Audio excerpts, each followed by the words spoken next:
கர்த்தருடைய பரிசுத்த நாமத்திற்கு மகிமை உண்டாவதாக. தேவன் அருளிய அப்போ மினிஸ்ட்ரி மூலமாக உங்களோடு தொடர்பு கொள்வதிலும் அந்த மகிழ்ச்சி அடைகிறோம். இன்றைக்கும் இந்த நாளிலும் தேவன் நமக்கு கொடுக்கிற வார்த்தை நீதிமொழிகள் 28ஆம் அதிகாரம் 13ஆம் வசனம். தன் பாவங்களை மறைக்கிறவன் வாழ்வடைய மாட்டான், அவைகளை அறிக்கை செய்து விட்டுவிடுகிறவனோ இரக்கம் பெறுவான். ஹல்லேலூயா. கிறிஸ்துவுக்குள் பிரியமானவர்களே, கர்த்தருடைய வார்த்தை சொல்லுகிறது, தன் பாவங்களை மறைக்கிறவன் வாழ்வடைய மாட்டான், அவைகளை அறிக்கை செய்து விட்டுவிடுகிறவனோ இரக்கம் பெறுவான் என்று கர்த்தருடைய வார்த்தை தெளிவாக கூறுகிறது. பிரியமானவர்களே, நம்முடைய வாழ்க்கையிலே பாவங்களை அறிக்கை செய்து அவைகளை விட்டுவிடும்போது தேவன் நமக்கு இரக்கத்தை கொடுக்கிறார். ஹல்லேலூயா. அவருடைய இரக்கத்துக்கு முடிவில்லை. கர்த்தர் நீடிய சாந்தமும் மிகுந்த கிருபையும் உள்ளவர். அவர் இரக்கமுள்ள தேவன். பிரியமானவர்களே, நாம் மனம் திரும்பும் போது, பாவங்களை அறிக்கை செய்து பாவத்தை விட்டுவிடும்போது அவர் அவருடைய கிருபையினால் நம்மை நிரப்புகிறார். ஹல்லேலூயா. வேதம் சொல்லுகிறது, பாவம் செய்கிறவன் பிசாசினால் உண்டாயிருக்கிறான், ஏனெனில் பிசாசானவன் ஆதி முதல் பாவம் செய்கிறான்.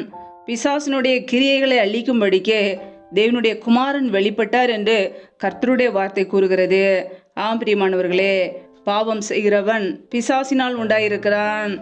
நாம் பாவத்திலிருந்து மனம் திரும்பி தேவ சித்தத்தை செய்கிறவர்களாய் இருக்க வேண்டும் என்பதே தேவனுடைய விருப்பம். ஹல்லேலூயா. எல்லாரும் மனம் திரும்ப வேண்டும், எல்லாரும் ரட்சிப்பை பெற்றுக்கொள்ள வேண்டும் என்பதே பிதாவின் சித்தமாய் இருக்கிறது. பிரியமானவர்களே, நாம் எப்பொழுதெல்லாம் பாவம் செய்கிறோமோ தேவ மகிமை இழந்து போகிறோம், தேவனுடைய நன்மைகளை இழந்து போகிறோம், தேவனுடைய ஆசீர்வாதங்களை இழந்து போகிறோம், சுகத்தை இழந்து போகிறோம். நம்முடைய வாழ்க்கையிலே பாவம் இருக்கும் என்றால் அநேக காரியங்களிலே தடைகள் காணப்படும். வேதம் சொல்லுகிறது, பாவத்தின் சம்பளம் மரணம் என்று. பிரியமானவர்களே, நம்முடைய வாழ்க்கையிலே மனம் திரும்புதல் அவசியம். எல்லாரும் மனம் திரும்ப வேண்டும் என்று தேவன் விரும்புகிறார். ஒரு பாவி மனம் திரும்பும் போது பரலோகமே சந்தோஷப்படுகிறது. ஹல்லேலூயா. இன்றைக்கு நம்முடைய வாழ்க்கையிலே தேவன் எதிர்பார்க்கிற அந்த மனம் திரும்புதல் நம்முடைய வாழ்க்கையிலே இருக்கிறதா? நம்முடைய வாழ்க்கையிலே மனம் திரும்பி ரட்சிக்கப்பட்டவர்களாக நாம் வாழ்கிறோமா? நாமே ஆராய்ந்து பார்ப்போம். ஹல்லேலூயா. எப்பொழுதெல்லாம் நம்முடைய வாழ்க்கையிலே தேவனுடைய வார்த்தையை மீறி நடக்கிறோமோ அப்பொழுது நாம் பாவம் செய்கிறோம். பிரியமானவர்களே, நம்முடைய வாழ்க்கையிலே எப்பொழுது நாம் தேவனுடைய வார்த்தைக்கு கீழ்ப்படி அர்ப்பணிக்க வேண்டும். ஹல்லேலூயா. வேதத்தில் நாம் வாசிக்கிறோம், உபாகமம் 23ஆம் அதிகாரம் 21ஆம் வசனத்திலே, நீ உன் தேவனாகிய கர்த்தருக்கு பொருத்தனை பண்ணியிருந்தால் அதை செலுத்த தாமதம் செய்யாதே. உன் தேவனாகிய கர்த்தர் அதை நிச்சயமாய் உன் கையில் கேட்பார், அது உனக்கு பாவமாகும் என்று வேதம் சொல்கிறது. பிரியமானவர்களே, நாம் கர்த்தரிடத்தில் பொருத்தனை பண்ணியிருந்தால் அதை உடனே செலுத்த வேண்டும். அதை செலுத்த நாம் தாமதிக்க கூடாது. கர்த்தர் நம்மிடத்திலே கணக்கு கேட்பார். பிரியமானவர்களே, நம்முடைய வாழ்க்கையிலே அநேக காரியங்களிலே நாம் பாவம் செய்கிறோம், தேவனுக்கு விரோதமான காரியங்களை செய்கிறோம், தேவனுடைய வார்த்தைக்கு மீறி நடக்கிறோம். நாம் எப்பொழுதெல்லாம் பாவம் செய்கிறோமோ நம்முடைய வாழ்க்கையிலே நன்மைகளை பெற்றுக்கொள்ள முடியாதபடிக்கு பாவம் தடையாக இருக்கிறது. நம்முடைய பாவங்கள் மன்னிக்கப்பட வேண்டும், நாம் மனம் திரும்ப வேண்டும், தேவனுடைய இரக்கத்தை பெற்றவர்களாய் வாழ வேண்டும். ஹல்லேலூயா. வேதம் சொல்கிறது, ஒருவன் நன்மை செய்ய அறிந்தவனாய் இருந்தும் அதை செய்யாமற் போனால் அது அவனுக்கு பாவமாய் இருக்கும் என்று வசனம் சொல்கிறது.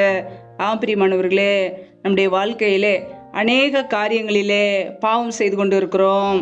நாமே ஆராய்ந்து பார்க்க வேண்டும். நாம் பாவத்திலிருந்து மனம் திரும்பினவர்களாய், பாவம் மன்னிக்கப்பட்டவர்களாய், தேவனுக்கு பிரியமுள்ளவர்களாய், அவருடைய வார்த்தைக்கு கீழ்ப்படிந்து வாழ நம்மை அர்ப்பணிக்க வேண்டும். ஹல்லேலூயா. வேதம் சொல்லுகிறது, பாவம் செய்கிறவன் எவனும் பாவத்துக்கு அடிமையாக இருக்கிறான் என்று. பிரியமானவர்களே, நம்முடைய வாழ்க்கையிலே நாம் பாவம் செய்யும் போது பாவத்துக்கு அடிமையாய் வாழ்கிறோம். பாவத்திலிருந்து நம்மை விடுதலையாக்க கர்த்தராய் இயேசு கிறிஸ்து உலகத்திலே வந்தார். இதோ உலகத்தின் பாவத்தை சுமர்ந்து தீர்க்கிற தேவ ஆட்டுக்குட்டியாக வெளிப்பட்டார். நம்முடைய பாவங்களை மன்னிக்கும்படியாக சிலுவையில் இரத்தத்தை சிந்தினார். நம்முடைய பாவங்களை அவர் ஏற்றுக்கொண்டார், நம்முடைய அக்கிரமங்களை அவர் ஏற்றுக்கொண்டார், நம்முடைய மீறுதல்களை அவர் ஏற்றுக்கொண்டார். ஹல்லேலூயா. ஏனென்றால் நாம் பரிசுத்தம் உள்ளவர்களாய் வாழ வேண்டும் என்பதற்காக நம்முடைய பாவங்களை அவர் சிலுவையிலே சுமந்தார். பிரியமானவர்களே, வேதத்திலே நாம் பார்க்கும் பொழுது யூதாஸ் காரியத்து கர்த்தராய் இயேசு கிறிஸ்துவை அவன் காட்டி கொடுத்தான். பண ஆசையினாலே குற்றமில்லாத இரத்தத்தை நான் காட்டி கொடுத்ததினால் பாவம் செய்தேன் என்றான். பிரியமானவர்களே, முடிவோ மரணம். ஒரு மனிதனுடைய வாழ்க்கையிலே பாவம் செய்யும்போது பாவத்தின் சம்பளம் மரணம் என்று வேதம் சொல்கிறது. நம்முடைய வாழ்க்கையிலே பாவத்திலிருந்து விடுதலையாக்கப்பட்டவர்களாய், மனம் திரும்பினவர்களாய், ரட்சிக்கப்பட்டவர்களாய், கர்த்தரை ஏற்றுக்கொண்ட ஜனங்களாய், தேவ சித்தத்தை நிறைவேற்றுகிறவர்களாய் நாம் வாழ வேண்டும். ஹல்லேலூயா. பாவங்களை ஒருபோதும் மறைக்காமல் அவைகளை அறிக்கை செய்து நாம் விட்டுவிட வேண்டும். மனம் திரும்பின ஒரு பிள்ளைகளாய், கர்த்தருடைய பிள்ளைகளாய் நாம் வாழ வேண்டும். நம்முடைய வாழ்க்கையிலே பழைய காரியங்களை விட்டு மனம் திரும்பி புதிய ஜீவியத்திற்குள்ளே நாம் செல்ல வேண்டும். உண்மையாய் நாம் மனம் திரும்பும் போது நம்முடைய வாழ்க்கையிலே அநேக வித்தியாசங்கள் உண்டாகும். பிரியமானவர்களே, மனம் திரும்புகிற நம்முடைய வாழ்க்கையிலே அநேக ஆசீர்வாதங்களை பெற்றுக்கொள்ள முடியும்.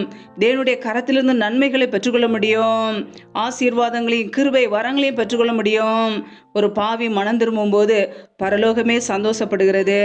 நம்முடைய வாழ்க்கையிலே பாவ வாழ்க்கையிலிருந்து விடுதலை பெற்றவர்களாய், ரட்சிப்பை பெற்றுக்கொண்டவர்களாய், மீட்கப்பட்ட ஜனங்களாய் நாம் வாழ்கிறோமா? நம்மை நாமே ஆராய்ந்து பார்க்க வேண்டும். வேதம் சொல்கிறது, தேவன் நம்மை அசுத்தத்திற்கல்ல பரிசுத்தத்திற்கே நம்மை அழைத்திருக்கிறார் என்று. நம் பரிசுத்தம் உள்ளவர்களாய் வாழ வேண்டும். வேதம் சொல்கிறது, மனம் திரும்ப வேண்டும் என்பதே தேவனுடைய கட்டளை என்று. பிரியமானவர்களே, ஒருவரும் கெட்டு போகாமல் எல்லாரும் மனம் திரும்ப வேண்டும் என்பதே பிதாவின் சித்தம். நம்முடைய வாழ்க்கையிலே நம்முடைய பாவங்களை எல்லாம் அறிக்கையிட்டு அவைகளை விட்டு விடுவோம். தேவன் நம்மை அவர் சுத்திகரிப்பார். அவருடைய விலையேறப்பட்ட இரத்தத்தினாலே கழுவி நம்மை மீட்டெடுப்பார். ஹல்லேலூயா.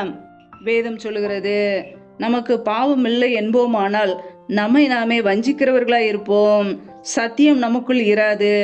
நம்முடைய பாவங்களை நாம் அறிக்கையிட்டால் பாவங்களை நமக்கு மன்னித்து எல்லா அநியாயத்தையும் நீக்கி நம்மை சுத்திகரிப்பதற்கு அவர் உண்மையும் நீதியும் உள்ளவராய் இருக்கிறார் என்று.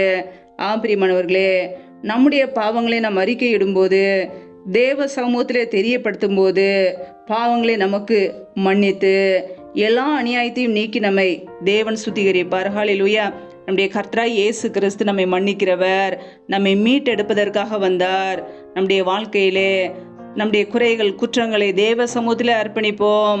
ஒவ்வொரு நாளும் மனம் திரும்பி நடக்க நம்மை அர்ப்பணிக்கும் பொழுது, அவருடைய சித்தம் செய்ய அர்ப்பணிக்கும் பொழுது, நம்முடைய குறைகளை குற்றங்களை மன்னித்து அவருடைய இரத்தத்தினாலே கழுவி நம்மை மன்னித்து சுத்திகரித்து அவருக்காக வாழ நம்மை தகுதிப்படுத்துவார். பிரியமானவர்களே, நம் இயேசு கிறிஸ்துவை விசுவாசிக்கும் பொழுது அவருடைய இரத்தத்தினாலே நம்மை கழுவி சுத்திகரித்து அவர் நம்மை நீதிமானாய் மாற்றுகிறார். நீதிமானாய் மாற்றின நம்மை நீதியின் பாதையில் அவர் நடத்துகிறார். ஒவ்வொரு நாளும் பாவத்தை குறித்தும் நீதியை குறித்தும் நியாய தீர்ப்பை குறித்தும் பரிசுத்த ஆவியானவர் நமக்குள்ளே இருந்து கற்றுக் கொடுப்பார். பிரியமானவர்களே, ஒவ்வொரு நாளும் தேவ சித்தம் செய்ய அர்ப்பணிப்போம். தேவனுக்காக வாழ விரும்புவோம். கர்த்தர் நம்மை அதற்கேற்ற பரிசுத்த வழியில நடத்துவார். ஹல்லேலூயா. நாம் பரிசுத்தம் உள்ளவர்களாய் மாற வேண்டும் என்பதே பிதாவின் சித்தம். பிதாவின் சித்தத்தை செய்யும் போது மாத்திரமே பரலோக ராஜ்யத்தில் பிரவேசிக்க முடியும். ஹல்லேலூயா. கர்த்தர் தாமே உங்களை ஆசீர்வதிப்பாராக. ஆமென். நம்மை நாமே அவருடைய சமூகத்திலே தாழ்த்தி அர்ப்பணித்து ஜெபிப்போம். ஜெபம். எங்களை அதிகமாய் நேசிக்கிற எங்கள் அன்பின் பரலோக பிதாவே, மை துதிக்கிறோம், ஸ்தோத்திரிக்கிறோம். அப்பா, இந்த இரவு வேலைக்காக மை துதிக்கிறோம், ஸ்தோத்திரிக்கிறோம். ஒவ்வொரு நாளும் கனிமணி போல எங்களை பாதுகாத்து கிருபையோடு ஜீவனோடு வைத்திருக்கிறீரே, நன்றியப்பா. எங்களுடைய தேவைகளை சந்திக்கிறீரே, நன்றியப்பா. ஒவ்வொரு நாளும் உண்ணவும் உடுக்கவும் தங்குவதற்கு இடமும் கொடுத்து எங்களை பாதுகாக்கிறீரே, நன்றியப்பா. இப்பொழுது இணைந்திருக்கிற ஒவ்வொரு குடும்பங்களுடைய கரங்களிலே அர்ப்பணிக்கிறோம். கர்த்ததாமே பிள்ளைகளை ஆசீர்வதிப்பீராக. பிள்ளைகள் செய்கிற வேலைகள், தொழில்கள், வியாபாரங்கள் எல்லாவற்றையும் ஆசீர்வதிங்கப்பா. கையின் பிரயாசங்களை பெருக பண்ணுங்க. கையின் பிரயாசங்கள் தேவையில்லா செலவுக்கோ வீண் செலவுக்கோ மருத்துவ செலவுக்கோ வட்டிக்கும் சொல்லி போகாதபடிக்கு என் தேவன் ஆசீர்வதிங்க. இப்படி நன்மையினால் நிரப்புங்கப்பா. எந்தெந்த குடும்பங்களிலெல்லாம் என்னென்ன தேவைகளுக்காக காத்திருக்கிறார்களோ எல்லாவற்றிலும் நன்மையை கட்டளையிடுங்கப்பா. எந்தெந்த குடும்பங்களிலெல்லாம் வேலைக்காக காத்திருக்கிறார்களோ பிள்ளைகள் படிப்புக்கேற்ற நல்ல வேலைகளை ஏற்படுத்தி கொடுங்கப்பா. குடும்ப தேவைகளை சந்திங்க, பண தேவைகளை சந்திங்க, பொருளாதார தேவைகளை சந்திங்கப்பா. ஆசீர்வதிங்க. ஒவ்வொரு குடும்பத்திலும் அப்பத்தையும் தண்ணீரையும் ஆசீர்வதிப்பீராக. வியாதியை உன்னிலிருந்து விலக்குவேன் என்ற வார்த்தையின் பிரகாரம் யாரெல்லாம் பலவீனத்தோடு வியாதியோடு கஷ்டப்படுகிறார்களோ, நிம்மதி இல்லாமல் கண்ணீர் வடிக்கிறார்களோ, என் தேவன் அவர்களுக்கு சுகத்தை கொடுப்பீராக. உடைய சுகமாக்கும் கரம் பிள்ளைகளை தொட்டு இப்பொழுதே சுகமாக்கட்டும், விடுதலையாக்கட்டும். உடைய கரங்களில் அர்ப்பணிக்கிறோம். எந்தெந்த குடும்பங்களிலெல்லாம் கணவன் மனைவிக்கிடையே பிரிவினையோடு பிரச்சனையோடு வாழ்கிறார்களோ கர்த்தர் அந்த குடும்பத்தில் தேவ சமாதானத்தை கொடுங்கப்பா. உடைய கரங்களில் அர்ப்பணிக்கிறோம். எந்தெந்த குடும்பங்களிலெல்லாம் கணவரால் கைவிடப்பட்ட ஒரு நிலைமையிலே திக்கற்ற பிள்ளைகளாய் வாழ்கிறார்களோ கர்த்தர் அந்த குடும்பத்தில் எல்லா தேவைகளையும் சந்திங்கப்பா. பண தேவைகளை சந்திங்க, பொருளாதார தேவைகளை சந்திங்க. ஒவ்வொரு குடும்பத்திலும் உடைய நன்மை உண்டாகட்டும், ஆசீர்வதிப்பீராக. எந்தெந்த குடும்பங்களிலெல்லாம் கர்ப்பத்தின் கனிக்காக காத்திருக்கிறார்களோ என் தேவன் அந்த குடும்பங்களை ஆசீர்வதிங்கப்பா. தடைகள் எல்லாவற்றையும் நீக்கி போடுவீராக. பிள்ளைகள் கர்த்தரால் ஒரு சுதந்திரம், கர்ப்பத்தின் கனி அவரால் கிடைக்கும் பலன் என்று வேதத்தில் நாங்கள் வாசிக்கிறோம். என் தேவன் ஆசீர்வதிங்க. தடைகள் எல்லாவற்றையும் நீக்கி அற்புதமாய் அதிசயமாய் பிள்ளைகளை நடத்துவீராக. உடைய கரங்களிலே தாழ்த்துக்கிறோம். இந்த இரவு நேரத்தில் இன்பமான தூக்கத்தை கொடுங்கப்பா. சத்துரு கொண்டு வருகிற போராட்டங்கள், பிரச்சனைகள், மரண பயங்கள், இருளின் அதிகாரங்கள், ஆபத்துகள், நாசமோசங்கள், தீமைகள், விக்னங்கள் எல்லாவற்றிற்கும் விலைக்கு பிள்ளைகளை பாதுகாத்து கொள்ளுங்க. இப்படியே ரத்த கோட்டைகளை அர்ப்பணிக்கிறோம், இப்படியே கிருபைகளை அர்ப்பணிக்கிறோம். எங்களை பாதுகாத்து கொள்வீராக, ஆசீர்வதிப்பீராக. ஜீவனுள்ள நாட்களெல்லாம் நன்மையும் கிருபையும் தொடரும் என்ற வசனத்தின்படி ஒவ்வொரு குடும்பத்தையும் இப்படி நன்மையும் கிருபையும் தொடரட்டும். ஆசீர்வதிப்பீராக, பாதுகாத்து கொள்வீராக. முற்றிலுமாக தாழ்த்துகிறோம். எல்லா துதி கன மகிமையெல்லாம் ஒருவருக்கே செலுத்துகிறோம். ஏசு கிறிஸ்துவின் மூலம் ஜெபிக்கிறோம் ஜீவனுள்ள நல்ல பிதாவே, ஆமேன். கர்த்தர் தாமே உங்களையும் உங்கள் குடும்பங்களையும் ஆசீர்வதிப்பாராக. ஆமேன். Thanks for watching. Please subscribe our channel. Click the like and share. Click the bell. God bless you.